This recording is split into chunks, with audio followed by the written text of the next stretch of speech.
Sveiki, taigi antra pamoka. TVS varikliuko pasirinkimas, turinio valdymo sistemos bei jos instaliacija. Kągi, einame adresu designaif4.lt.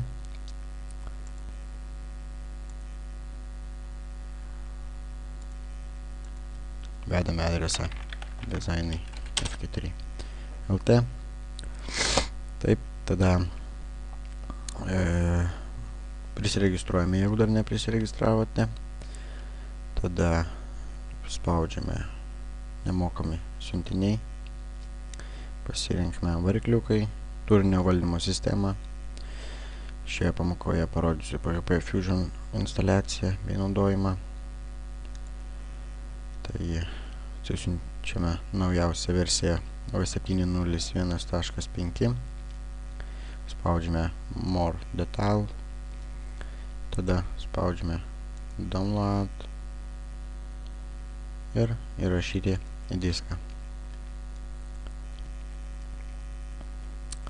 Taigi, siuntimas baigtas. Spaudžiame atverti. Tada atsidarome. Spaudžiame Files. Grįžtame biškį atgal. Tada Extract. Aš ekstraktinsiu jos ant desktopo, o jūs galite kur norite. Taigi, palaukime, kol išekstraktins.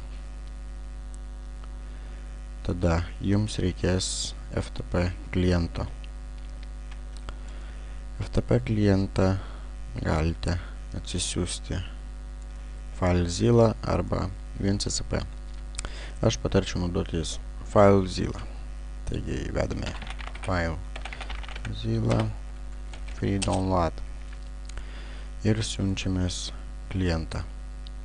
Ne serverį, tačiau klientą, nes būtent mums klientui reikia.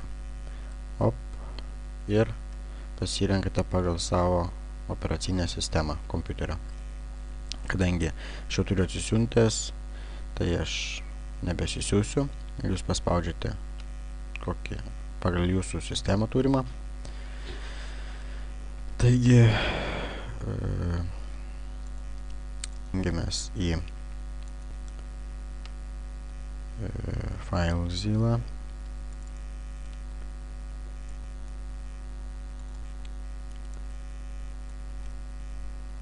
Taip, susivedame savo duomenis.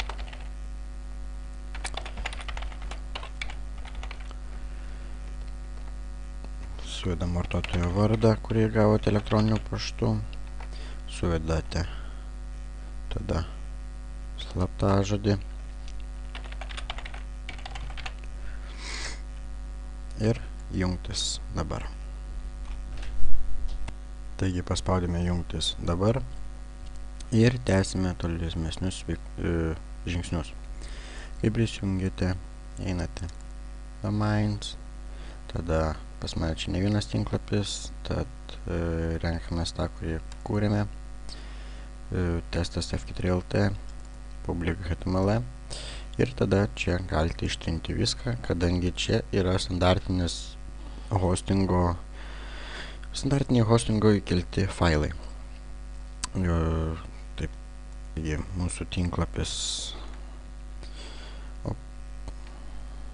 Vedame testas F4.lt. Ir štai hostingo pagrindinis puslapis. Kadangi mes kursime savo, tad šitos failus galime trinti. Leidžiame langą į apačią, tada pažymime viską. Dėmesio tik netrinkite šio pirmo failo CGI bin, kadangi jis reguliuoja visą jūsų dalyvavimą procese. Jeigu ištrinsite, tinklapis jūsų gali neveikti. Taigi, ištriname. Tada, kaip išsiekstraktiname ant desktopo failus, mes juos atsidarome. Tada failas. Tada pažymime visus. Ir susikeliame į FTP serverį. Taigi, dabar laukime, kol visas tas procesas įvyks. Taigi failus baigia kelti, tada mums reikia eiti į savo adresą,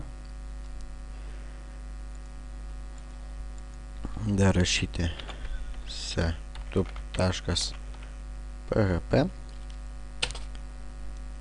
ir matome štai tokį langą. Jeigu įsikėlite kalbą kitokią, galite instaliuoti kitą kalbą, na, o aš instaliuosiu anglų kalbą. Spaudžiame Next ir rašo, kad mums reikia sumodinti failus. Taip. Taigi failus reikia modinti šitos, kurie parašyti. Taip. Ir tada paspausime Refresh. Einame į FileZilla. Taip. Tada modiname administrator db-betscoop. Modinti reikia į 777. Tai yra čia failo prieigos teisės. Tada mums reikia sumodinti visą image katalogą. Taip pat rašom 777 ir paspaudžiame pereiti aplankus rekursiškai. Tai reiškia, kad suteikti visiam failam šiame kataloge 777 prieigos teisės. Ir spaudžiame gerai. Dabar, kol mums taip jau sumodino, taigi dabar mums reikia sumodinti formą. Taip.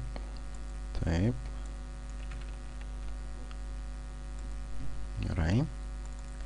Ir reikia pakeisti config failą. Spaudžiame dešinę ant jo, pervadinti ir nutriname priekį brūkšnelį. Spaudžiame Enter. Tada vėl spaudžiame dešinę, failo prieigo teisės ir 777. Spaudžiame gerai. Taigi, kai viskas atlikta, nuleidžiame langą į apačią, spaudžiame Refresh ir visi yra teigiami, nes visi yra sumodinti. Taigi, spaudžiame Next. Dabar mums prašo įrašyti database settings, tai yra MySchool, kur pirmoje pamokoje rodžiau, kaip ją reikia susikurti. Taigi, susikūrus, rašo database, mes nukopijuojame, paspaudžiame dešinę, kopijuoti ir įrašome į database name. Spaudžiame Ctrl+V arba dešinę ir paste. Taigi nukopijuojame pasvardą, kuris yra gautas random būdu. Kopijuojame, tada username.